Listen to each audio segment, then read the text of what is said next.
안녕하십니까. 증시각도TV 시청자 여러분, 투자자 여러분 반갑습니다. 자, 오늘 투자 인사이트 시간에 여러분이 기다리시는 분을 모셨습니다. 요즘에 사회자로도 명사회자로도 이름을 날리는데 제가 한번 같이 가봤는데 약간 딱딱한 명사회자.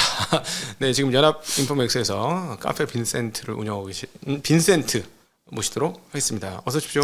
네, 안녕하세요. 업라이즈의 빈센트입니다. 네, 안녕하세요. 이렇게 그 작년 한 해를 빛내주신 유튜버 중에 한 분을 꼽아보라면 저는 빈센트를 뽑고 싶습니다. 네, 고맙습니다. 네.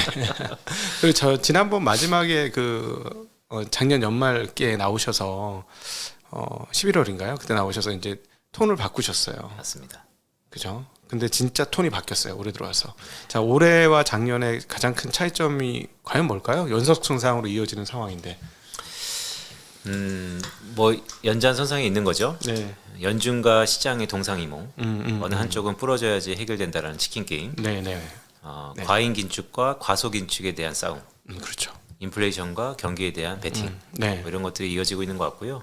근데 롱텀하게 보면 결국 금리가 문제였는데 다 왔다. 다 왔다. 라는 게 컨센서스로 되고 있고 다만 여기서 좀 중요한 것은 그러니까 지난 연말에 제가 약간의 미세 조정으로 인해서 되돌림이 좀 있고 있는데요.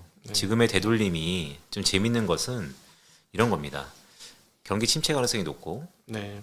주가는 기업 어닝에 대한 집합체이기 때문에 네. 기업 어닝에 대해서 경기 침체가 이미 컨센서스화 돼 있고 그럼에도 불구하고 지금 가격 변수가 오르고 있는 거. 네. 그러면 다 선 반영된 것인가?에 대한 의견이 분분한 상황이죠. 특히 설 연휴를 앞두고 가장 그런 부분들이 정점에 오를 것 같고 네. 지난해 2022년보다 2023년은 더 이상 나빠질 게 도대체 뭐가 있느냐. 거진 악재는 다 드러냈다라는 것이 상반기에 상당 부분 하이라이트 되고 있는 것 같고요. 네. 다만 좀 더 이제 매크로니까 시계를 넓혀보면 인플레이션이 피크아웃 되고 있는 거는 오케이인데 네. 계속해서 나타나는 서비스 물가라든지 임금 상승, 네. 그러니까 인플레이션이 다시 한번 반등할 가능성 그런 것들의 조짐으로써 네. 최근 중국 경기의 리오프닝에 대한 빠른 반등 이런 것들은 결국 언젠지는 살짝 애매하지만 결국에는 다시 한번 인플레이션 압력이 높아질 수 있어서 그러면 낮아졌다 높아지는 것을 감안해서 연준의 행태가 이러지도 저러지도 못한 상황에서 금융시장은 빠르게 연준은 기부업할 거다 아니면 이미 악재는 다 반영됐다라는 것에 가닥이 잡히고 있는 지난 1월이 아닌가라고 보고 있습니다. 지금 그러니까 다시 한번 정리를 해보면 그 경기 침체와 기업 어닝의 그 문제가 있는데 지금 23년도에 와서 장이 뭐 나스닥도 6% 이상 반등을 하고 현재 이 영상을 찍는 현재 그리고 한국도 6% 이상 반등을 하고 뭐 중국은 뭐 더없이 많이 반등을 하고 그런 모습을 보여준 게 작년 하락으로 침체를 다 기반영했다 금융시장에. 그래서 이제 본격적인 반등이냐 라는 건 이제 애매하지만 가능성이 있는 것이고 근데 이제 이런 상황에서 중국의 리오프닝이 가속화되었을 때 뭐랄까 이제 잠이 들려고 하는 인플레이션 괴물이라는 게 중국에 의해서 다시 깨어나지 않겠느냐 네. 하는 우려가 지금 현재 맞습니다. 있다라는 것이죠. 네. 말씀하셨던 것처럼 지난해 제가 나와갖고 네. 결국 저는 특히 1분기의 변수는 중국이다라고 보는데 네. 그때 각도기님이 중국에 대해서도 네. 긍정적으로 보시면서 다만 이 인플레이션의 향방이 가장 중요할 거다라는 얘기를 서로 나눴던 것 같아요. 네. 상반기에 과연 중국의 리오프닝이 이 인플레이션을 얼마나 끌어올릴 수 있을지 네. 그게 가격 변수에 얼마나 반영될지 그것이 가장 키일 것 같다는 생각을 하고 있습니다. 그것과 연관해서 이제 최근에 오늘 나오는 뉴스들 중에 하나를 보면은 철광석 가격이 최근에 튀고 그다음에 이제 원자재 가격 일부가 튀니까 바로 중국 당국이 좀 개입을 합니다. 네. 중국은 예전에도 한번 니켈 가격을 목을 졸라가지고 죽인 장본인 중에 하나잖아요. 유가는 모르겠습니다만 다른 원자재 자기네들이 통제할 수 있는 원자재는 통제를 하면서 스스로 인플레이션을 좀 막을 수는 없을까요? 중국이? 물론 중국이 갖고 있는 글로벌리 에너지 가격의 마켓쉐어를 네. 감안하면 일정 기간은 가능하다라고 볼 수도 있죠. 네네. 왜냐하면 그렇게 해왔던 행태들이 있으니까요. 그렇지만 그게 사실 지속될 가능성은 좀 어렵다고 보고요. 결국 경기 반등 자체가 얼마나 세게 오느냐가 좀 달릴 것 같아요. 네. 지난해 중국 경제가 3% 성장했습니다. 그렇죠. 리오프닝이 생각보다 빨리 나타났고, 근데 이제 춘제가 사실 또 다른 리오프닝의 그 효과를 감속시킨다. 변이 바이러스 가능성이 충분히 있으니까요. 네네. 왜냐하면 한국도 그렇고 여러 국가들이 리오프닝 했을 때 한 두세 달 정도 다시 후유증을 겪었기 때문에 네. 그렇다면 2분기 넘어서 3, 4분기에 이 모든 것들이 증폭될 텐데 네. 과연 어떤 형태로 이게 반등될까? 근데 중국의 그 경기 반등을 구성 요소로 나누어 보면요. 네. 올해 중국 경제가 어디가 좋을까요?라고 보면 소비가 좋을 겁니다. 그러겠죠. 소비. 네. 네, 리오프닝이 확실히 효과가 있는 거죠. 네. 그러면 중국의 내수가 좋다라는 건데 네. 그러면 과거에 우리가 중국의 가공무역의 수출 경제가 아니고 내수 최종질산에서의 강한 수요단의 드라이브 이런 것들이 과연 원자재 가격을 얼마나 끌어올릴 수 있을까에 대해서 의견이 좀 분분한 상태인데요. 네. 저는 그럼에도 불구하고 중국의 수출단에서의 네. 긍정적인 효과도 분명히 있을 거라고 보고 있기 때문에 네. 원자재 가격을 컨트롤하겠지만 그거는 오래가지 못할 것이다. 네. 네. 라고 보고 있는 상황입니다.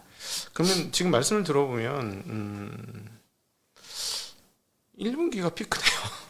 1분기 지금 미국 1분기 확실하게 미국 인플레 떨어지고 네. 그다음에 중국이 리오프닝에서 경기 부양 효과는 있는데 인플레이션 자극을 안 하는 확실한 기간은 이번 1분기까지는 리오프닝 하는 과정이니까 네. 인플레이션 건드리지 않을 거고 그래서 모두가 인플레이션 떨어지는데 경기 회복돼 이쪽 편에서부터 이러면 이제 주식시장 먼저 반응을 할 테니 네. 1분기는 좋은데 그 다음부터는 또 인플레이션한 괴물이 잠자는 듯하다 다시 일어난다. 네.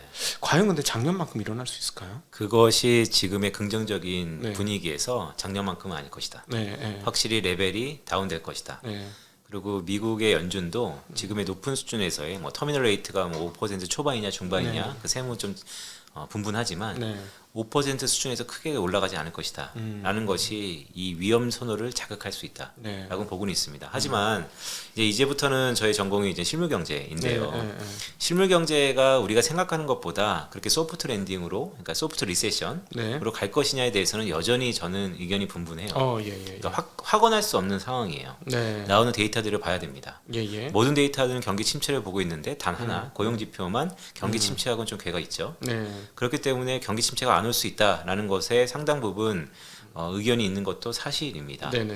하지만 데이터를 보기 전에는 단언할 수 없는 것 같아요. 그래서 어떤 얘기냐면 계속해서 추세를 갖고 지금의 반등이 중장기적으로 올라갈 것이냐 물론 그럴 가능성도 우리가 염두해야 되지만 아직까지 그렇게 확언하기에는 네. 너무나 이르다. 그렇죠. 지금 제조업 지표나 이런 것들은 정말 곤두박질 치고 오늘 나타났던 엠파이어 스테이트 제조업 지수는 네. 뭐 낙폭이 엄청나게 크게 맞습니다. 나타나더라고요. 근데 이제 여기서 이제 우리 하나 또 체크를 해야 될 게 이 고용 지표가 네. 후행 지표다 보니까 네. 지금 우리 눈에 포착되고 있는 증거들이 실존적인 게 아니다. 이게 무슨 말이냐면은 눈에 보이는 거는 3.5%의 실업률이고 그다음에 이제 11월 달에 해고가 상당히 늘었지만 다시 또 여전히 고용이 뜨거운 분위기로 네. 유지되고 그다음에 실업자 청구 대화수도 크게 장기 이동 평균선이 그냥 늘지 않고 올라가다 이제 플랫해지는 이런 상황들. 그래서 이제 이걸 안심하고 있었는데 갑자기 어느 순간 훅 떨어져가지고 네. 막 엄청나게 대비를 해놨는데 경기가 오히려 말씀하신 대로 리세션은 본격적으로 들어가서 그때는 허겁지겁 해야 되는 상황이 올 수 있는 것 아닌가 하는 느낌 좀 드는데 고용이 과연 네. 우리가 보고 있는 게 정상일까요? 네. 지금 잘 모르겠어요. 그러니까 이제 고용 지표가 올해 고용 지표의 해석만 잘 하더라도 네. 소기의 목적은 있을 거예요. 근데 고용 지표를 제가 아는 선에서 좀 말씀드리면 네네. 일단 미국의 노동통계국의 고용 지표를 미리 가늠할 수 있는 선행격이 있는 고용 지표가 있죠. 네. 그게 주간 단위 신규 실업 청구 건수인데 네. 매주마다 나오는데 특히 12일이 속해져 있는 주간 신규 실업 청구 건수는 매우 중요합니다. 예. 그 12일이 포함된 그 주는요. 왜 그런가요? 왜냐하면 노동통계국의 예. 통계 조사하는 기간이 12일 전후예요. 그래서 그 주에 나오는 신규 실업 청구 건수는 다음 달 노동통계국의 그러니까 이번 달로 보면 1월 달의 고용 지표에 거의 프락시라고 보는 것이죠. 네. 고용 지표가 매주 발표되지만 네. 12일에 발표되는 게 매우 중요합니다. 음. 그래서 특히 이번 주가 그게 좀 중요한 그렇군요. 거고. 네네. 그런데 신규 실업 청구 건수가 괜찮아요. 20만 건에서 계속해서 컨센서스에서 크게 그렇죠. 벗어나지 않으니까. 그렇죠. 자, 그렇다면 일단 큰 흐름은 여전히 개선 쪽으로 간다. 그런데 세부적으로 보면 노동통계국의 고용지표가 크게 두 가지 조사를 하죠. 네, 네. 가계조사와 기업조사. 그러니까 가게한테 직접 한 사람 개인한테 물어보는 게 있고, 예. 하나는 가게한테 돈을 주는 기업한테 가서 조사하는 게 있습니다. 네. 가계조사는 흔히 실업률을 발표하는 조사이고요. 기업조사는 비농업 부분 취업자 수 고용이라는 신규 고용을 예. 보통 발표합니다. 근데 이 두 개가 약간의 지금 혼재돼 있어요. 왜 혼재돼 있냐면 흔히 엔잡러, 네. 코로나 이후에 재택근무도 많아지고 엔잡러들이 많아졌습니다. 네. 그런데 엔잡러를 기준으로 가계조사로 들어가면요. 저는 취업했다고 다 한 명의 가게에 되는 거예요. 나는 직업이 4개이지만 가계조사에서는 단 1로 잡힙니다. 아, 제가 이제 여기서 이렇게 하다가 회사에서 일하다 유튜버로 일하다 집에 가서 이제 그 네. 야간 운전하고 네, 네. 그러면 직업이 3개야. 원래는 사회적으로는 3개인데 네. 조사에서는 실업률에서는 하나로 반영이 돼요. 네. 그렇기 때문에 지금의 낮은 실업률도 상당 부분 의미가 있다라고 보는 거고. 근데 기업으로 가면 네. 기업은 3명의 직업을 따로 구분해서 다 월급을 주잖아요. 그렇죠. 그러니까 거기서는 취업자가 3명입니다. 음. 그러니까 엔잡러를 기업 조사는 오버 에스티메이트 될 네, 가능성이 네, 있고요. 네, 네. 가계 조사는 언더 에스티메이트 될 가능성이 있어요. 아, 그러면은 지금 자, 여기서 그러면 한번 실전을 어떻게 적용해야 되는지 한번 알려주십시오. 11월 달에 크리스마스 네. 챌린저의 해고 지수가 빵 하고 네. 올라왔잖아요. 네, 네. 그리고 다시 훅 줄었어요. 네. 계절성 있는 것이죠. 네, 그런데 실업률 변동 거의 없었고 또 실업수당 청구자 수도 그게 하나도 안 보이는 거예요. 네. 그럼 이 두 개를 어떻게 연결해서 봐야 할까요? 그러니까 미국의 엔잡러들이 네. 구조적으로 얼마나 더 많아졌느냐. 다른 건 다 차치하고 세티스 페리부스라 보고 보통 세대가 낮을수록 MZ의 성향이 강할수록 직업이 여러 개예요. 예. 직업이 여러 개다고 해서 꼭 좋은 건 아니에요. 왜냐하면 다 임금이 낮은 직업이 여러 개일 수도 있으니까요. 네. 하지만 그렇다면 기업 조사에서 신규 일자리 창출은 매우 견고하게 나올 겁니다. 아, 예. 왜냐하면 직업이 여러 개였으니까. 그렇게 되면- 그런데 실업률 쪽으로 가면 네. 나는 직업이 4개여서 신규 고용이 4개나 증가했지만 네. 실제 가계조사에서 실업률은 나는 취업을 다 한 번만 한 거예요. 그러니까 이 중간 어디에 지금 미국 고용이 현실적으로는 있겠죠. 네. 하지만 우리가 바라보는 이 고용 지표는 네. 두 개가 믹스돼 있어서 지금 고용 지표가 신규 고용도 좋고 실업률도 낮아서 다 좋다라고 보기에는 뭔가 구조적인 어폐가 통계가 지금 못 잡고 있다. 우리가 통계를 그렇게 구분했기 때문에 이 코로나 이후에 나타났던 수많은 엔잡러들 네. 이들을 카운팅을 제대로 못 하고 있다라는 게 제가 지금 이 고용 지표를 고지고대로 보면 안 된다라는 것을 조심스럽게 말씀드리는 거고. 지금 이 말씀을 그래서 이제 해석을 해보면 실업률이 높아질 수가 없는 거네요. 직장은 언제나 있으니까. 그렇죠. 네 개 중에 3개가 없어져도 난 직장은 있는 거니까 실업한 건 아니니까. 그렇죠. 실업률이 올라갈 방법은 없는 것이고 이거는 바뀌겠네. 사람들의 컨센 뭐냐면 좋은 직장이 내가 투잡을 뛰었는데 네. 오전에 돈 많이 벌던 잡이 없어졌어. 네. 오후에 이제 이걸 가지고 어떻게 생활하지 하면 네. 그 구직자 입장에서의 컨센은 네. 굉장히 안 좋아지는 거네요. 맞습니다. 기업 입장에서 아무 상관없는 거지. 구조조정해서 자르는 사람은 오히려 우리의 생존을 위해서 자른 거고. 네. 근데 이제 그 서비스업에서 구하는 사람은 그냥 그대로 구해지니까. 네. 그럼 오히려 서비스업 쪽에 구인의 어떤 난이 해소가 되면 급격하게 약화될 수도 있겠네요. 그거는 이제 상황을 봐야죠. 네. 근데 어쨌든 말씀드렸던 게 그게 가장 키인데 네. 미국의 고용 지표의 샘플링, 그러니까 조사하는 방법을 잘 구분해서 트래킹을 해보면 네. 지금 미국의 고용 시장의 구조적인 변화를 아직까지 옛날 방식이기 때문에 네. 옛날에는 엔잡러가 많지 않았다는 측면에서 거의 신규 고용이랑 실업률이랑 비슷하게 갔는데 네. 지금은 좀 다를 수 있다. 네. 그래서 실제 조사 통계도 네. 미국의 고용 노동 지표의 보도 자료를 보면 항상 부록으로 그 궤가 벌어지는 게 나타나고 있고요. 두 번째는 이민이에요. 네. 이민법. 이민이 안 오잖아 지금. 네, 이미 트럼프 정부 이후에 네. 미국의 고용이 작년 말 기준으로 네. 3억 3천만 명인데 이민으로 인해서 못 들어오는 사람들이 4,900만 명. 네. 그러니까 약 한 우리나라 남한 인구보다 조금 적은 거죠. 네. 근데 그런 인구들이 지금 빠졌어요. 이민법에 의해서 못 들어오니까. 제2 뭐 멕시코인들이라는 들어오고 싶은데 그렇죠. 신청을 했는데 못 들어오는 그렇죠. 사람들. 네, 이민법으로 다 전부 경계를 세워버렸으니까요. 네. 그게 미국 고용에서 경제활동 참가율 중에서 상당 부분 또 이탈이 네. 은퇴 연령 다음으로 많습니다. 음. 근데 이게 이제 앞으로 키예요. 네. 그게 이번 바이든 정부가 계속해서 그 부분을 다시 원상복구 시키겠다. 그렇게 노력은 했는데 그거를 여는 순간 실업률 그냥 폭증하겠네. 그렇죠. 그런데 네. 원래는 그게 공약이었는데 네. 중간 선거 바뀌면서 또 여야가 구분됐잖아요. 네네. 하원이 공화당으로 넘어갔으니까요. 네, 맞습니다. 네. 그래서 이런 부분들도 네. 상당 부분 나중에 고용 지표를 바라볼 때 변수이긴 해요. 네. 어떻게 될지. 네. 그러니까 어떤 말씀을 드리고 싶은 거냐면 우리가 모든 경제 지표, 소비, 생산, 주택 가격 다 과거의 경기 침체를 반영하고 있습니다. 네네. 근데 유독 고용 지표만 이전과는 달라요. 그래서 괜찮다라고 네. 생각하시는 분도 분명히 있는데 저는 거기에 약간 챌린지를 네. 경각심을 드리고 싶은 거는 네. 괜찮을 수 있습니다. 네네네. 하지만 과거의 구조적인 변화들을 반영 못하고 있고요.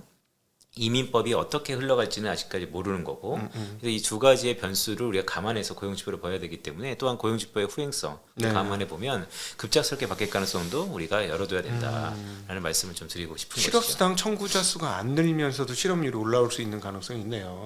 그 이민이 열리게 되거나 이런 식이 맞습니다. 되면. 네, 그러니까 어느 정도 인계치가 있는 것이죠. 네네. 그리고 실업수당 청구자 수가 안 늘고도 실업률이 늘 수 있는 것은 그러네. 그 직장이 3개 없어져야 실업이 나오는 다 사람이 없어지거나. 있고, 네. 네.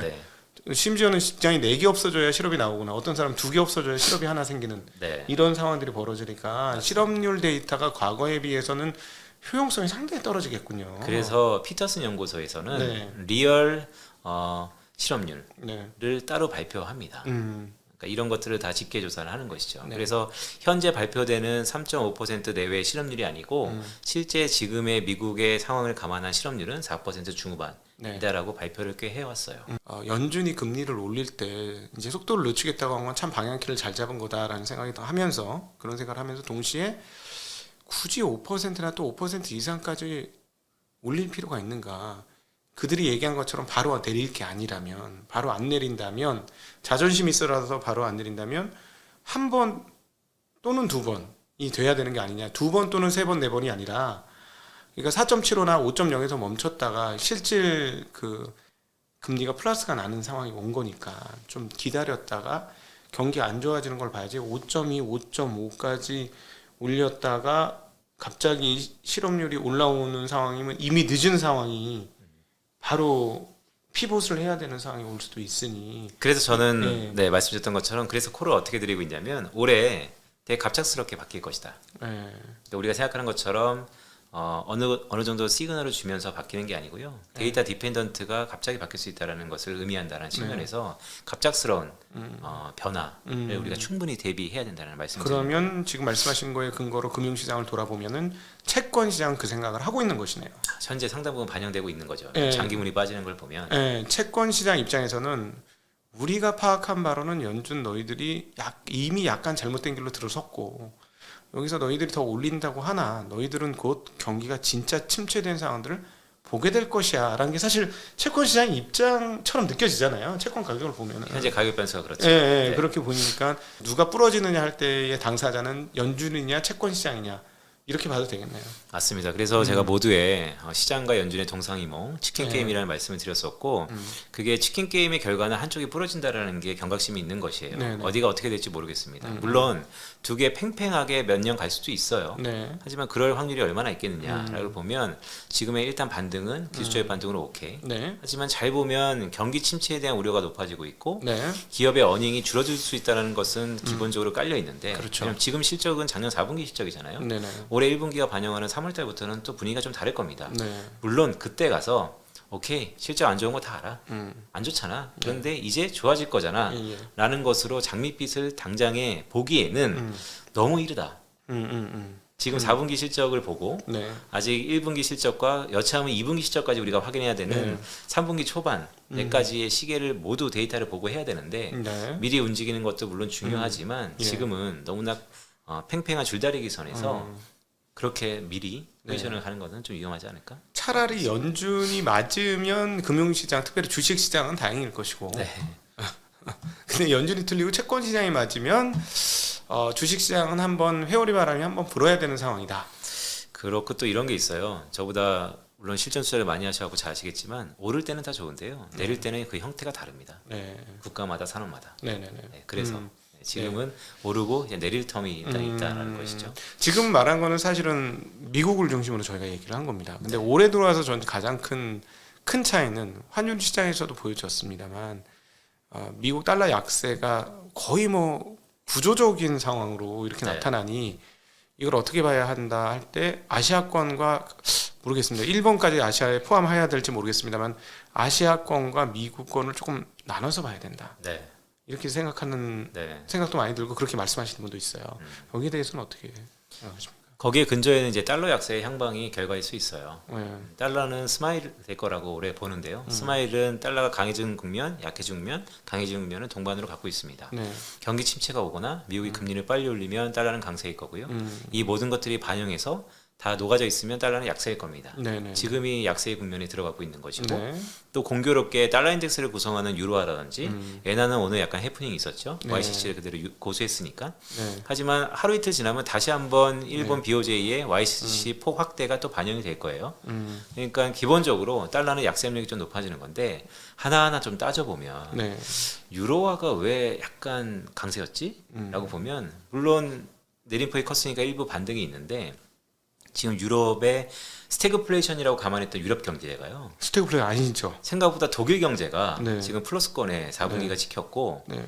독일의 센티멘트 지수가 괜찮아요. 네. 네. 네. 그럼 가만 보면 도대체 뭐가 문제였지? 우리가 뭐가 잘못 봤지? 라고 하면 유럽의 스태그플레이션의 가장 근거에는 러시아 우크라이나 전쟁으로 일어난 비용 상승, 거기에 중심인 천연가스. 네네. 그런데 올해 유럽이 그렇게 따뜻해서 네. 천연가스에 대해서 가격폭이 큰 폭으로 하락했고 전쟁 전 수준까지. 그렇죠. 네, 그러니까 비용에 대한 우려가 사라진 거고요. 네. 더 나아가서 유로화가 약세가 꽤 오래됐기 때문에 독일의 수출 경제가 또 북적북적하고 있어요. 근데 그게 독일만 좋을 것이냐, 네. 아니면 유로존 전체로 좋을 것이냐는 아직 좀 모르겠어요. 네네. 하지만 생각보다 유럽이 괜찮다라고 네. 하는 게 지금 나타나는 데이터인 것이죠. 그러니까 워낙 기대치가 낮았다는 거. 네네. 그래서 페리티가 깨졌던 유로화가 상당 부분 긍정적인 강세 압력이 높아지고 있어서 네. 달러는 약세인 거고 예. 반대로 이제 엔화는 최근에 뭐 해프닝이 많죠. 4월 8일인 고르다 총재의 임기 교체까지도 기다리지 못하고 네. 이미 시장 금리가 계속해서 YCC4 확대를 반영하고 있었으니까요. 네. 근데 어쨌든 오늘 금정위가 끝났는데 고수했습니다. 네. 이 일본 얘기는 따로 한번 네. 꼭지를 따야 되는데 어떻게 지금부터 꼭지를 한번 따서 할까요? 아, 네, 그렇죠. 네. 아, 네네. 네. 자, 그러면 이제 미국 얘기를 잠깐 했고 네. 유럽 얘기를 조금 더 할 건 없을까요?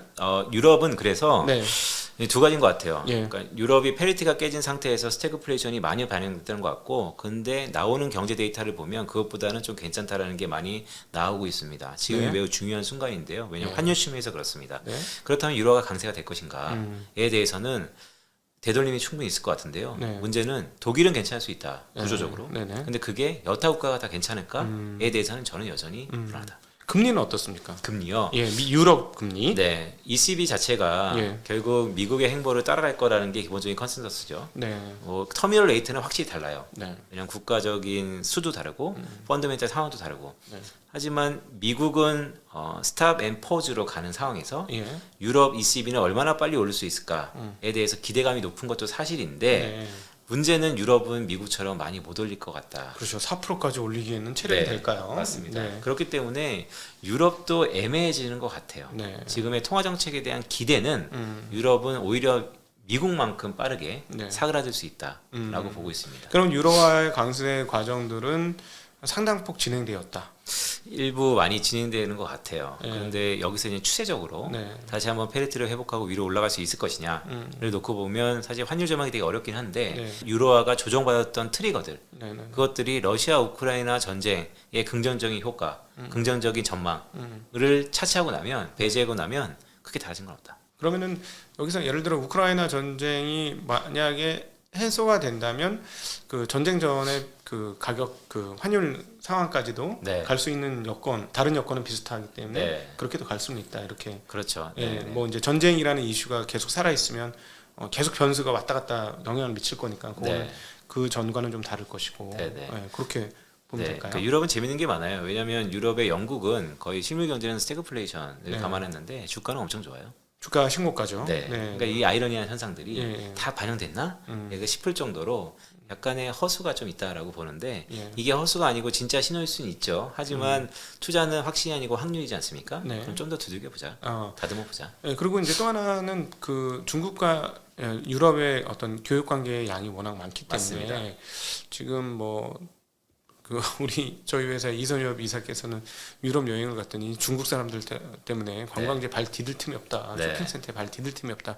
이게 이제 유럽 경기의 상승을 이끌 것이다. 그래서 유럽이 소비가 그렇게 많이나 중요한가? 막 이런 생각이 네. 들었는데 어떻게 보십니까? 이런 중국과의 교역이 확대돼 갖고 유럽 네. 경기가 회복될 수도 있다라는 이런 전망이나 이런 것들. 구조적으로 중국과 유럽 간의 관계는 이전보다 더 끈끈해진 건 사실입니다. 네. 그런데 끈끈해졌다고요? 그렇죠. 네, 둘의 관계가 상당 부분 유럽도 중국의 리오프닝에 대한 기대가 유럽에는 상당 부분 긍정적으로 나타나고 있고요. 네. 그렇다면 이게 과거에는 없던 건데 생기는 거니까 네.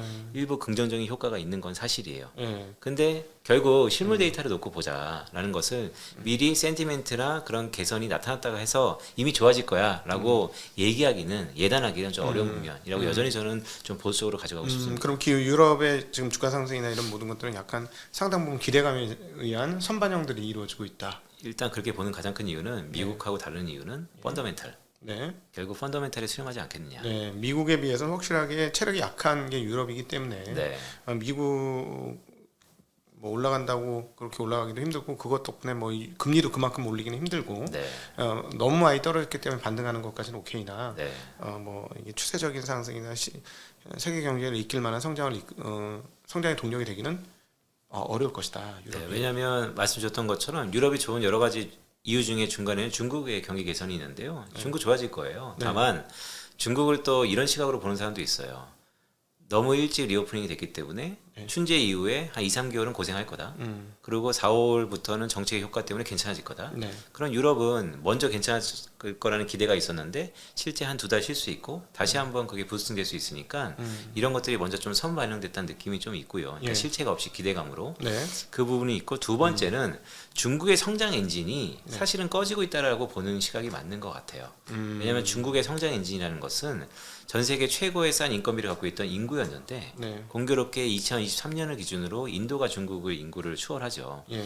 그러니까 중진국 함정에 걸려 있는 중국. 네. 그 모든 것들을 정책에 대한 힘으로 이끌겠다라는 것이 3월의 양회를 전후로 가장 지금 부각되고 있는 건데 이게 다 기대감, 부가 그럴 것이다라는 것들.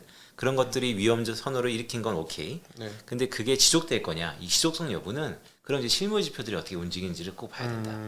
네. 빈센트와 함께하는 증시학도의 TV 투자 인사이트 시간을 함께 해주고 계십니다. 빈센트와 함께하는 투자 인사이트 2부를 시작해 보도록 하겠습니다. 저희가 1부에서는 미국 금리가 과연 연준이 포지셔닝하는 금리가 어떻게 될 것인가, 지금 현재 연준과 시장과의 어떤 알력 싸움이 좀 진행되고 있는데 이게 어떻게 전개될 수 있는가를 좀 알아보았고, 여기에 영향을 미치는 부분들에 대해서 알아보았고, 또 23년도 초에 일어나는 이 반등이 어떤 연원에서 일어나는 것인지에 대해서 알아보았습니다. 자, 2부에서는 아시아권으로 좀 넘어와서 아주 재미난 일들이 지금 아시아권에서 벌어지고 있습니다. 그래서 이 재미난 일들이 미국과 어떤 격벽을 쳐주면서 미국과 상관없는 새로운 흐름을 만들지 아주 재미난데요. 최근에 그 23년 들어서 가장 독특한 것, 22년 말부터 나타났던 게 엔화 강세였습니다. 그리고 엔화 강세를 규정하게 되는 가장 강력한 것은 엔화 금리가, 일본 금리가 오를 것이다, 국채 금리가 오를 것이다 인데요. 거기에는 YCC가 존재하고 있습니다. 많은 사람들 YCC 곧 깨질 거라고 보지 않습니까? 해외 IB들의 전망이 예. 작년에 비해서 12월 달 깜짝 서프라이즈 예. YCC 폭을 넓혔죠. 네. 그 이후에 YCC는 폐지할 거다라는 전망이 나타나고는 있습니다. 네. 하지만 아직까지 컨센서스는요. 폐지까지는 좀 어렵고 네. 미세 조정, 폭을 더 넓히든지 네. 아니면 마이너스 금리를 좀 포기하든지 그런 미세 조정에 그치지 않을까라고 네. 보고 있고, 오늘 그런 의미에서 오늘 기준으로 이제 일본의 금정이니까 끝났는데요. 제가 주목했던 것은 경제 전망이에요. 올해 CPI 전망이 2022년, 얘네 회계연도가 좀 다르니까요. 올해 3% 전망이에요. 기존에 2.9였어요. 네. 그러니까 이렇게 금리를 낮게 유지했는데 다른 나라에 비해서는 물가가 그렇게 크게 오른 건 아닙니다. 네네. 근데 재밌는 건 2023년에 CPI 전망치가 1.6%인데 네. 기존에도 1.6%였어요. 네. 그 하는 건 뭐냐면 일본의 이 아베노믹스의 거의 10년 철학의 마지막 종지부인데 인플레이션에 대한 기대가 있긴 있는데 우리가 생각하는 것처럼 크지 않다라는 겁니다. 그렇다면 YCC의 전면 폐지는 좀 힘들다라고 저는 보고 있고요. 네. 디플레이션은 벗어난 것 같다는 시각이 있는 것 같아요. 예, 예. 하지만 그렇다고 한들 인플레이션을 걱정할 단계는 아니다. 라는 측면에서 저는 4월 달에 새로운 총재가 어떤 멘트를 날릴지 모르겠지만 네. 이미 또 시장은 연준하고 미국하고 비슷하죠. 이미 네. 일본을 바라보는 시장은 계속 그래 되는 거예요. 너네 못 버텨. 결국은 폐지할 거야. 네. 하지만 BOJ는 계속해서 괜찮아. 우리는 어쨌든 폐지까지는 아니야. 네. 왜냐하면 우리 경제 괜찮아진 건 맞는데 네. 아직까지는 디플레이션 악력을 완전히 떨쳤다고 생각하기는 힘들어. 네. 라고 얘기하고 있는 것이죠. 네. 참고로 그 지금 일본의 YCC와 관련된 정책은 이번 설날 연휴에 같이 나가게 되는 영상인 홍기빈 소장과 함께한 일본 이야기를 보시면 거기에 또 설명이 잘 되어 있으니까 여기서는 시간을 아끼기 위해서 그 YCC를 따로 설명하진 않겠습니다. 그거를 꼭 보시면 아주 재미나게 YCC가 설명이 되어 있습니다.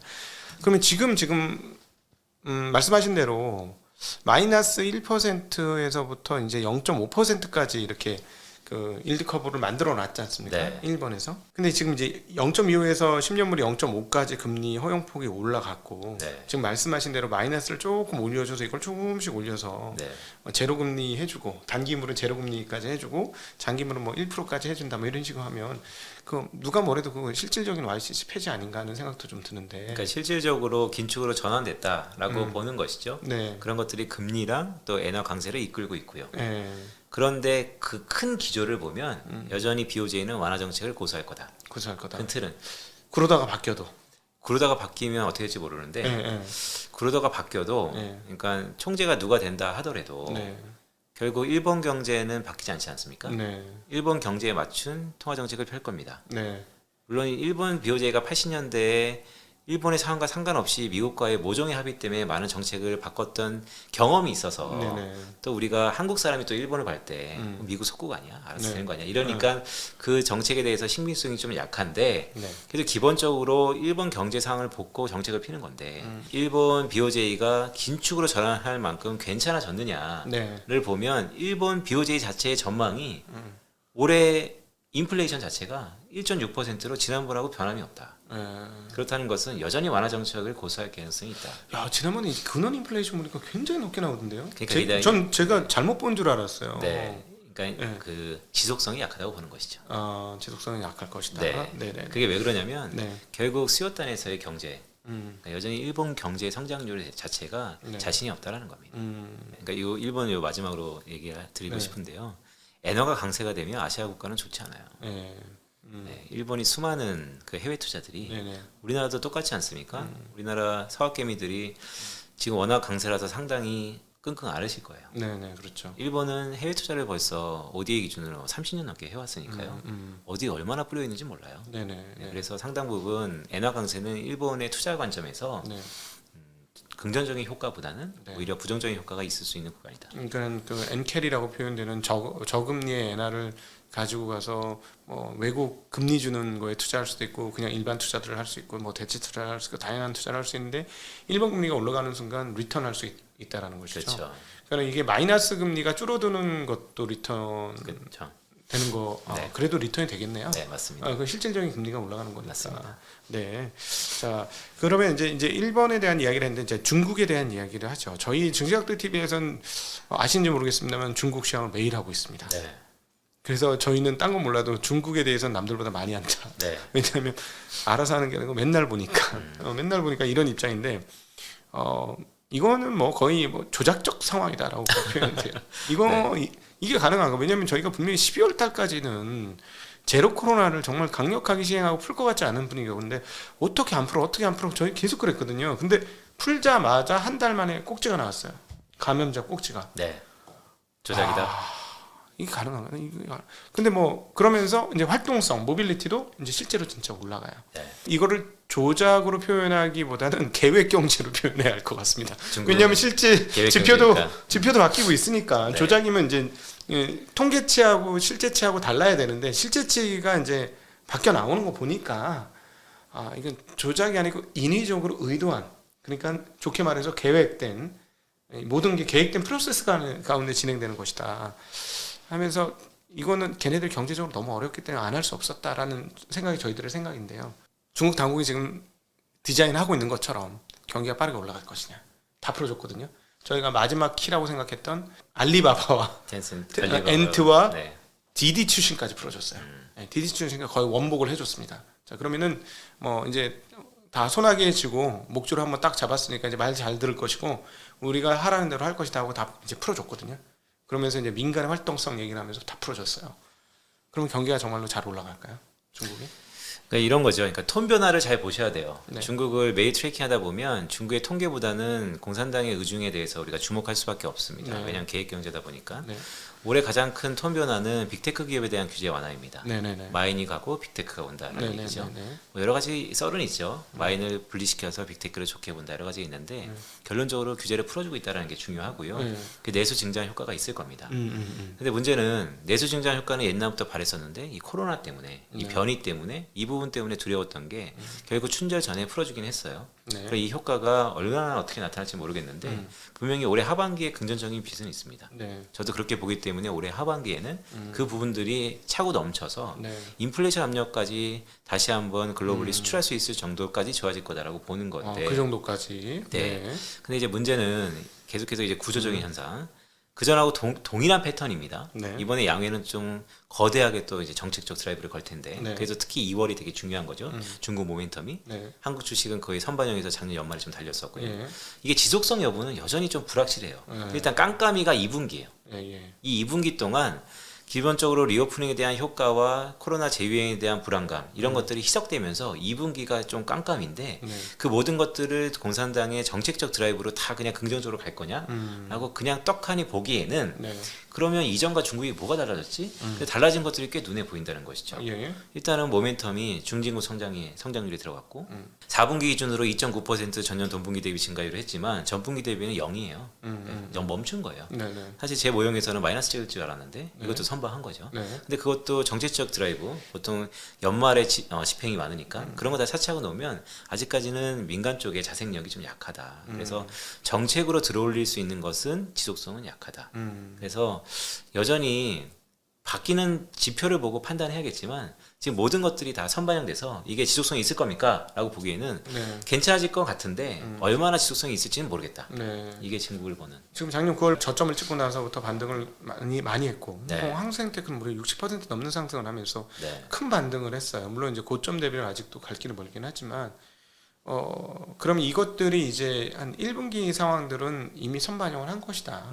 라고 보는 것이 오히려 현명하다. 네, 저는 3월달 양회에 대한 강력한 드라이브를 이미 특히 한국 주식은 많이 반영을 했다라고 보고 있습니다. 중국의 부동산은 어떻게 보십니까? 이제 하락폭이 멈췄다라는 소식이 들리기는 시작합니다. 근데 그건 하락폭이 멈춘 것이지 반등은 아니거든요. 그래서 사실은 이번에 이렇게 결국 중국이 대대적으로 모든 걸 풀게 되는 원인 중에 하나가 부동산에서 기댈 게 없다라고 이제 판단된 게 아니에요. 이 정도로 풀었는데 부동산이 안 올라간 거는 중국의 개방 역사상 처음이 아닌가 싶거든요. 그렇죠. 그러니까 GDP 단의 부동산 쪽에 기여율이 자체가 내려가고 있고 수많은 돈을 1년 동안 살포했음에도 불구하고 밑빠진 독처럼 올라가지 못하는 것은 구조적인 변화도 있겠지만 부채가 많다는 것이죠. 결국 그거겠죠. 돈은 다 빚값에 가는 거니까 안 들어가는 겁니다. 실물에. 그게 계속해서 밑빠진 독에 차고 넘칠 때까지 지금 붙는다는 건데 그래서 그 어느 정도 하단이 지금 꾸역꾸역 메꾸고 있다는 건데 근데 부동산은 또 글로벌리 물론 중국만의 오소골하게 독립적으로 좀 다르다라고 생각하시는 분도 있지만 저는 글로벌 트렌드라고 보고 있거든요. 그래서 중국 자체적인 부동산 부양 기조는 올해도 특히 이어질 텐데 그래서 살아날 거냐라고 보면 그건 글로벌 트렌드로 다 같이 좀 봐야 된다. 그럼 글로벌 트렌드를 움직이는 것은 결국 또 금리였어요. 금리 근전에도 인플레이션이 있지만 그래서 지금부터 상반기까지는 바닥을 좀 다지는 구간이 충분히 있을 것 같습니다. 괜찮아질지 않을지는 여전히 모르겠어요. 왜냐하면 이미 중국의 최대 기업이 작년에 망했기 때문에 에버그란트 자체가 그래서 어떻게 될지 모릅니다. 상당 부분 저는 동감이 되는 이야기고 그 유동성에 대해서 어떤 건전한 그 정책을 피하겠다는 말을 계속 하거든요. 즉 작년에 꽤 많이 풀었기 때문에 올해 유동성의 증가율이 그렇게 높지 않을 거라는 톤으로 다 지금 계속 얘기를 하고 있어요. 어떤 증가율을 좀 낮춰서 이렇게 증가하는 것들로 계속 부양이 될까 하는 좀 의문은 좀 있습니다. 근데 어쨌든 판호가 1월 달에 88개가 열리거든요. 1년에 몇 개 안 열리던 판호가 게임 판호가 지금 확실히 열었어요. 지금 확실히 여는 거는 대대적으로는 열고 있고 특별히 인터넷 기업 열어주고 있고 그것은 아무래도 청년 실업 문제 등을 감안해 보면 그런 행보를 할 수밖에 없다. 뭐 이렇게 보여지는데 양회를 네. 지나야 그 다음에 그림이 그려진다. 저는 그렇게 보고요. 네. 왜냐하면 지금 기대감으로 완전히 올라가 있는 상황이고 네. 올해를 놓고 봤을 때 저는 2분기가 분수령일 것 같아요. 미국도 그렇고 유럽도 그렇고 네. 중국도 그렇고 BOJ도 그렇고요. 네. 2분기가 어떤 거냐면 이젠 중앙은행의 강력한 스탠스와 금융시장이 바랬던 스탠스 간에 어쨌든 결과가 2분기에는 뭐라도 나올 가능성이 좀 있어서 지금은 긍정적인 해석을 하면서 1분기가 오르고 있는데 그게 한 템포 쉬어가는 2분기를 좀 대비해야 된다는 말씀을 드리고 어느 한쪽이 어떻게 될지는 예단하기가 좀 어렵지만 네. 그래도 지속성 여부에서는 지금은 그런 걸 다 확인하고 가야 되지 않는가라고 말씀드리고 있는 거고요. 또 되게 재밌는 건 저는 아직까지 소수 의견이에요. 미국 연준의 갑작스러운 변화. 네. 근데 가만 보시면 중국 갑작스럽게 변했죠. 네. BOJ 연말에 갑작스럽게 변했죠. 네. 저는 연준도 갑작스럽게 변할 수 있다고 봅니다. 미국 데이터가 좀 나쁘게 나온다면? 그거의 트리거가 네. 제가 바라보는 경기 침체로 인해서 갑작스럽게 바뀔 건지 아니면 어떤 모종의 뭐에 의해서 갑자기 바뀔 건지는 몰라요. 그래서 저는 이제 경기 침체 가능성이 높게 보면서 갑작스럽게 바뀔 수 있다라고 보는 것인데 네. 근데 그런 의미에서 최근에 파월 의장의 행태를 보면 이거는 제가 이런 대외 방송에서 처음 얘기하는 건데 1월 10일일 겁니다. 스위스 중앙은행에서 포럼에서 파월 의장이 참여했어요. 네. 주제가 중앙은행 독립성입니다. 거기서 어마무시한 얘기를 하고 있어요. 네. 중앙은행의 독립성은 연준은 특히 헌법이 아닌 연준법에 의해서 보장을 받고 있는데 이 주어진 책무 우리가 흔히 듀얼 먼데이트라고 하죠.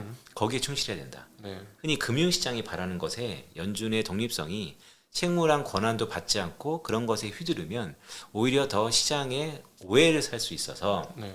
연준은 철저히 연준한테 주어진 책무에만 충실하겠다. 네. 그럼 결국 듀얼 먼데이트예요. 그러면서 예를 든 게 뭐냐면 기후변화입니다. 기후변화에 맞아요. 대해서 중앙은행이 뭔가 얘기를 해야 된다라는 자구책의 목소리가 많다. 하지만 연준은 그것을 연준의 기본적인 설립 목적과 듀얼 먼데이트 플러스 기후변화라고 법에 제지 않는 한 연준이 그것에 관해서 뭔가 정책을 피지 않다라는 것이죠. 저는 이 말을 어떻게 드리고 있냐면 결국 연준은 내가 하고자 하는 목적 이 듀얼 먼데이트만 철저히 보고 갈 거다. 그러면 결국 데이터 디펜던트 할 거다. 그거는 갑작스럽게 바뀔 수밖에 없다. 이렇게 계속 해석이 됩니다. 듀얼 먼데이트가 뭔지 한번 네, 시청자분들에게 알려주시면 좋겠습니다. 그러니까 이상적인 거죠. 물가 안정과 최대 고용. 네. 네, 물가 안정이 최대 고용이 상극 같은 겁니다. 네. 고용을 계속해서 하면 금리가 임금이 오르고 그에 당시 물가가 오를 수 있지만 그 적절한 선을 물가가 안정되지 않으면 물가를 좀 더 올리려고 물가가 너무 과하면 물가를 좀 내리려고 네. 그러면서도 경기는 고용이라는 게 결국 현실 생활에 직결되는 거니까요. 최대 고용 이게 되게 중요합니다. 안정적인 고용이 아니고요. 최대 고용을 항상 노력하는 것입니다. 네네네. 연준은 고용이 깨졌을 때 그러면 피벗을 하겠네요. 다른 것보다 지금 상황이라면. 코로나 터지고 나서 예. 금융시장을 해석했어요. 듀얼 먼데이트 플러스 알파가 있다. 그 알파가 금융시장이다. 네. 그리고 실제 파월 의장이 공식선상에서 얘기도 했어요. 네. 금융의 안정성을 보겠다. 근데 그게 그때만 보는 건지 계속 보는 건지는 부분을 합니다. 네. 시장은 보고 싶은 거 해석하는 거죠. 그렇죠. 왜냐하면 중앙은행이 금융시장을 안정시킨다는 게 돈을 푼다는 거니까 네, 네. 정말 긍정적으로 해석하는 거예요. 그렇죠. 금융시장 입장에서는. 맞습니다. 그런 의미에서 제가 아까 스위스 중앙은행의 멘트도 정해진 듀얼 먼데이트만 하겠다. 그러니까 금융시장을 안 볼 거예요. 안 보겠다. 그런데 과거 코로나 직후에도 그렇고 뭔가 크게 무너지면 항상 봐왔다라는 거 비정기로 이번에도 시장은 거기를 좀 바라고 있는 거 아닌가. 하지만 여전히 중앙은행의 멘트는 아니다라고 얘기를 하고 있다. 그러면 이번에는 금융시장 깨진다고 연준이 움직일 게 아니라 두 가지 맨데이터 중에 하나가 흔들리면 네. 움직인다. 그래서 가만 복귀해 보면 코로나 때도 결국 금융시장 때문에 움직였다라는 것도 시장은 그렇게 했으나 연준이 계속해서 긴급회의를 열고 했었던 가장 큰 이유는 금융시장 때문에 듀얼 먼데이트 중에 하나는 실업률이 급등해서입니다. 이번에도 그렇게 해석해야 되지 않을까. 그러니까 이번에 이제 피본 여부는 그 인플레이션 떨어지는 건 떨어지는 거 인플레이션 디플레까지 떨어지기는 어려우니 그쪽은 아닌 것 같고 결국은 고용 쪽에서 네. 연준의 행동 변화가 있을 가능성이 높다. 그렇습니다. 그리고 또 이것도 제가 또 약간 소수 의견인데 저는 올해 인플레이션보다 디플레이션을 좀 대비할 때다라는 말씀을 드리고 있어요. 네, 디플레이션을 경험 안 한 지가 오래됐죠. 그렇죠. 그리고 실제 해외 IB들도 올해 디플레이션을 전망하는 것이 거의 없어요. 네, 네, 네. 네, 근데 저는 일단 12월 달 CPI도 MOM 기준으로는 마이너스를 찍기 시작했고요. 그래서 지금의 유가의 안정성이 기저유가, 역기저를 감안해서 반영이 될 테니까 디플레이션이라는 게 전반적으로 가격이 뒷걸음지치는 겁니다. 상당히 이례적인 현상이에요. 네. 하지만 체감적인 디플레이션은 충분히 올 수 있다라고 보고 있어서 저는 오히려 아무도 얘기 안 하는 디플레이션에 대해서 우리는 고민을 하고 네. 그 고민의 결정판으로서 연준도 움직이지 않을까라고 생각을 하는 겁니다. 네, 네, 네. 자, 이제 우리가 이제 중국 이야기, 일본 얘기, 미국 얘기를 돌아왔으니 한국 얘기를 한번 해보도록 하겠습니다.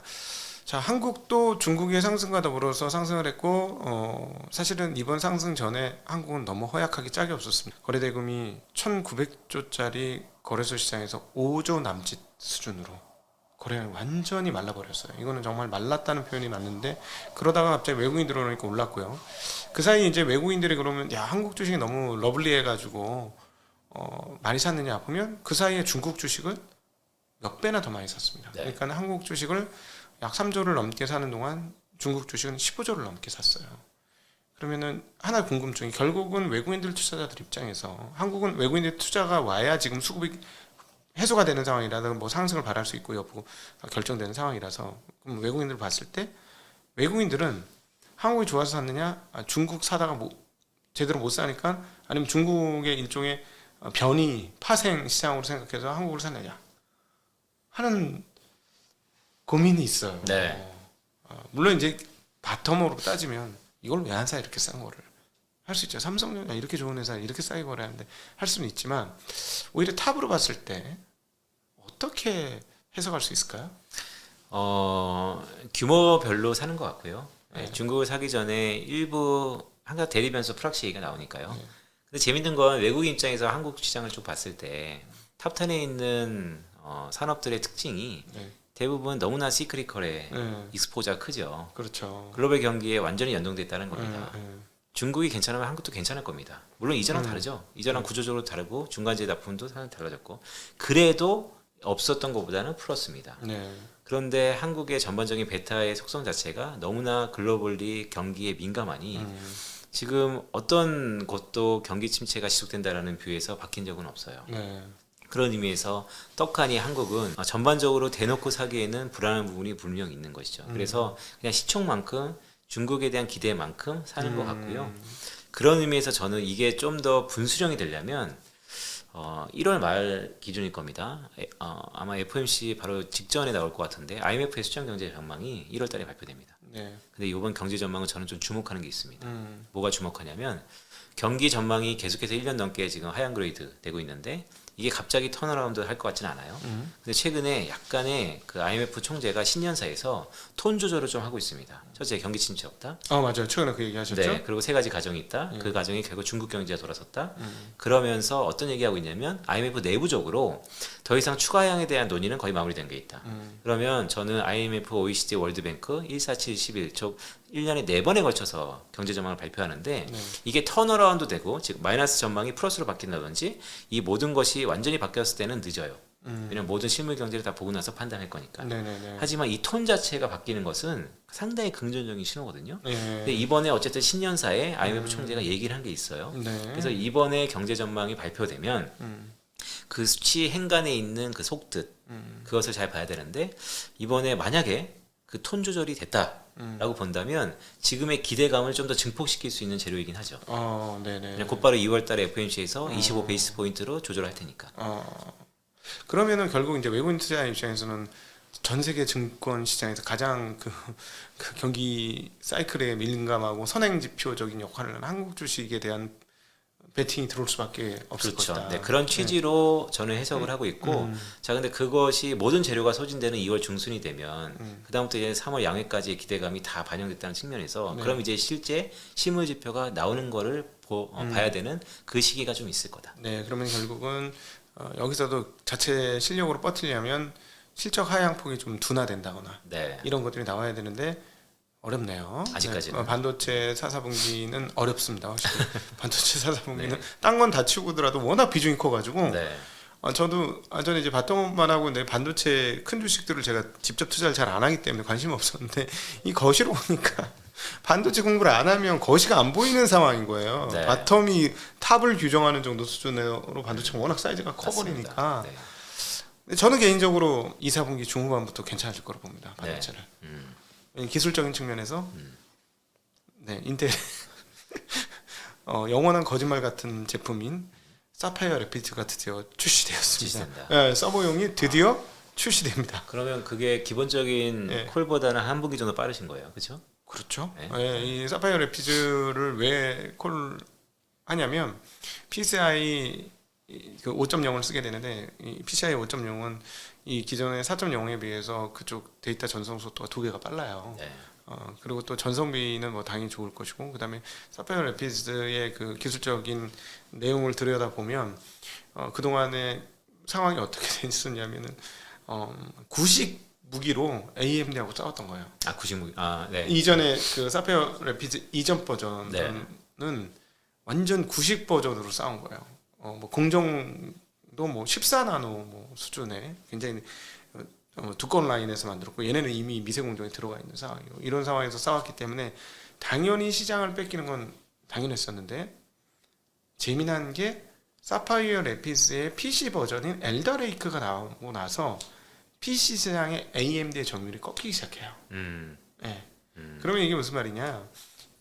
저 서버 시장에서 거의 80% 중반 가까운 점유율을 가지고 있는 인텔의 신제품이 나왔을 때 너무 오랜 기간 안 바꿨거든요. 네. 게임 체인저가 될 수 있다는 거죠. 네, 게임 체인저가 될 수가 있죠. 그래서 이 기술적인 게 이제 풀리면 한국은 풀리지 않겠나. 그래서 또 이참에 또 이창용 총재께서 22년도 한국 쪽집게 대마왕 1타 쪽집게 강사이셨던 우리 이창용 총재께서 하반기에 반도체 경기 회복되면서 한국 경기도 회복된다까지 얘기해 주셔가지고 바로미터가 쓴 거죠. 네, 뭔가 이제 한국 시장 방향성이 잡혔는데 자, 딱 말씀하신 중국도 그렇고 한국도 2분기가 고비네요. 네, 저는 올해 2분기가 고비일 거라고 보고요. 네.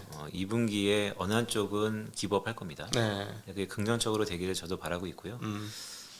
근데 그 이외에 이면에 숨겨져 있는 게 무엇일까에 대해서 고민을 하고 있고요. 연장선상에서 한국은 이미 금리를 못 올린다는 것에 더 이상 베팅이 들어간 것 같습니다. 네. 미국보다 훨씬 더 세게. 네네네. 네. 그러면 우리가 철옹성 같은 연준도 물론 높은 수준의 금리 수준을 유지할 이유들은 너무 많아요. 네. 그런데 그 이유들로 고수를 할까에 대해서는 여전히 중앙은행의 독립성, 듀얼 먼데이트의 강조, 고용시장이 너무 치중된 뷰 이런 것들을 감안하면 지금 나타나는 고용시장이 변수가 좀 있을 것 같다라는 생각으로 바뀔 수 있다. 여전히 보고 있습니다. 일부에서 고용 분석을 해주셔서 너무 감사하고 혹시 시청자분들 이거는 이해가 안 되시면 꼭 다시 들으셔가지고 고용 부분을 따로 이해를 하시는 게 지금 시장을 전체적인 뷰를 보시는데 정말로 중요하지 않겠는가 하는 생각을 해보고 있습니다. 실질 금리가 장기간에 우리가 실질적으로는 마이너스를 기록을 한 거지 않습니까? 뭐 인플레이션이 뭐 그랬어요. 인플레이션 대비 실질 금리가 낮은 상황. 근데 이게 지금 몇 년 만에 사실은 따지고 보면 리먼 사태 이후로 최초로 실질 금리가 인플레이션보다 높은 플러스권역으로 들어왔잖아요. 이게 앞으로 구조화될까요? 아니면 진짜 거의 한 20년 가까이를 우리가 저금리의 그 어떤 스테로이드를 맞으면서 버텨왔기 때문에 그리고 거기에 뭐랄까 편향이 생기고 의존성이 생겨가지고 실질금 플러스를 못 견뎌서 굉장히 힘들어하는 리세션이 와서 결국 실질금리 플러스의 기간이 못 가는 그런 상황들이 올 건가 하는 어떤 근본적인 좀 의문이 있거든요. 그러니까 이런 거는 좀 이제 쉽게 제가 드리면 100원짜리 팔다가 이제 10,000원짜리 팔게 되는 국면이 들어가는 거예요. 기대 인플레이션이 목표 수익률이 상당히 높아지면서 비용도 높아지고 그러면 예전처럼 싼 차입이 아니고 뭔가 실질적으로 돌아가는 산업에 대해서 베팅이 들어가는 거고 그건 이제 구조적인 변화, 판의 변화인데 과연 이 디플레이션, 이 낮은 금리, 마이너스 실질 금리의 이 판이 바뀌었느냐? 저는 바뀌었다라고 보는 사람 중에 하나입니다. 바뀌었다. 바뀌었다라고 보는 사람 중에 하나고 그 바뀌는 과정에서 흔히 뭐 탈세계화, 이퀄 가로 열고 탈중국화 뭐 이런 것들이 이제 상당 부분 복합적인 세계에서 많이 거론되고 있는데 이 근본적인 원동력은 무엇일까라고 보면 이것도 여러 가지 또 해석인데요. 유동성을 살포했었던 명분 중앙은행 그 명분을 갖고 있던 미국의 헤게모니, 네. 그 헤게모니 이후에 나타나는 넥스트의 변화, 이런 것들이 지금 큰 변화기에 있는 것 같아요. 네. 변혁기에 있는 것 같고, 그래서 그런 것들이 이런 구조적인 변화 속에서 탈세계화까지도 얘기가 나왔으니까요. 1등 기업인 1등 국가인 미국이 자기 멋대로 만들었던 이 판을 네. 바꾼다는 것은 결국 기존에 있었던 큰 흐름의 변화를 시사하고 있다. 네. 라고 보고 있어서 당장에 얼마나 높이 실질금리가 올라가서 고금리 시대로 갈 겁니다. 라고 얘기하기에는 좀 어렵지만 이전의 시대는 끝났다. 라고 저는 보고 있습니다. 따지고 보면은 중국의 의존성에서부터 탈피할 수 있다라는 뉘앙스로 들리기도 하거든요. 저는. 탈피해야 된다라는 것이고요. 그런데 탈중국화의 전 세계에서 가장 아픈 곳은 아이러니컬하게도 한국. 그렇죠. 입니다. 한국이 제일 힘들죠. 네, 예, 왜냐하면 2008년을 우리가 어떻게 이겨냈습니까? 음. 결국 옆 동네인 중국의 강력한 성장이 없었으면 네. 물론 이겨냈겠죠. 네, 하지만 네. 오래 걸렸을 거고요. 예. 근데 그런 옆에 언제든 전 세계를 좌우할 수 있는 이 원동력이 있었는데 이 원동력과의 거리두기를 나타내야 되니까 네. 거리두기 속에서의 중국에 따라오는 이 기술적 격차가 벌어지는 테크 사업들이 각광받을 수도 있겠지만 근본적으로 아픈 건 사실이죠. 왜냐하면 기생적인 표현이 좀 그렇지만 서로 협력해서 구조가 딱 마련돼 있었으니까요. 네. 근데 그 가운데서도 네. 우리는 한국 경제는 요리조리 잘 피해서 우리는 다 긍정적인 효과만 영감이 있을 거다라고 생각하는 것도 좀 라이브한 것 같아요. 네. 그래서 분명 네. 근데 저는 과연 탈중국화 가능할까 하는 생각이 정말 많이 들어요. 지금 말씀하신 대로 탈중국화하면 이제 한국이 가장 고통스러운 그 단기간의 아픔들을 어떻게 헤쳐나갈 것인지는 도전적 과제고 그 도전적 과제는 그대로 내두고 제가 왜 이런 생각을 하게 됐냐면 최근에 중국의 자동차 해외 수출이 퍼센테이지로는 어마무시하게 빠른 속도로 우상향해요. 그 말씀, 없었거든요. 이 데이터가 없었는데 갑자기 빠바바바 올라가면서 유럽에서 중국의 전기차를 판다 이러고 있어요. 상상할 수 없는 일이 벌어진 거고, 그리고 저는 다이소에 갈 때마다 기가 찬 거예요. 거의 한 95%는 중국산 메이드 인 차이나 아니겠습니까? 네. 뭐 저는 거기서 가장 경악을 하는 게 유리 제품과 사기 제품을 보면서 이 가격이 어떻게 이런 걸 만들어내지? 하고 정말 경악을 금치 못하거든요. 그러니까 이 말인즉슨 중국의 제조업 역량이 싸구려를 만드는 수준에서 넘어갔다. 그리고 이제는 비행기도 만들어요. 네. 비행기도 수출하겠다는 판입니다. 중국이. 그러니까 우리가 5년 10년 전에 생각했던 그 중국은 이미 아니고 이제 앞으로 한국이 과거 일본한테 무역 역조를 내놓은 것처럼 거의 전 세계 모든 나라들이 중국과 무역 역조를 낼 것이다. 왜냐하면 자기네 만든 것보다 훨씬 싸게 만들 거니까. 제품 품질도 좋게. 네네. 이미 그런 제품들이 많습니다. 네. 그래서 탈중국화가 과연 가능할까? 네. 그런 것에 대한 챌린지는 있죠. 말씀 주셨던 것처럼 단기간에 바뀌진 않아요. 하나하나 들어볼까요? 되게 재밌는 거 많아요.